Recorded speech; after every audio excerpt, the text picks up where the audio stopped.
ಹೊಕ್ಕಿನಲ್ಲಿ ತಿಂಡಿಯ ಗುಟುಕು ನೀಡು ಹಕ್ಕಿಯೇ ಸ್ವಲ್ಪ ಉಳಿಸಿ ತಿನಿಸೆಯ ನನಗೂ ಹಸಿವಿದೆ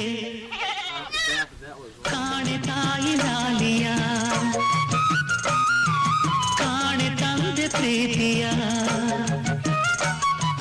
ತಾಯ ಮಡಿಲ ಗಿಳಿಗಳೇ ತಂದೆ ನೆರಳ ಮರಿಗಳೇ ಬರಲೆ ನಾನು ಈಗಲೇ ನಿಮ್ಮ ಗೂಡಿಗೆ ಹಾರದು ಬಾರದು ಆತುರ ತಾಳದು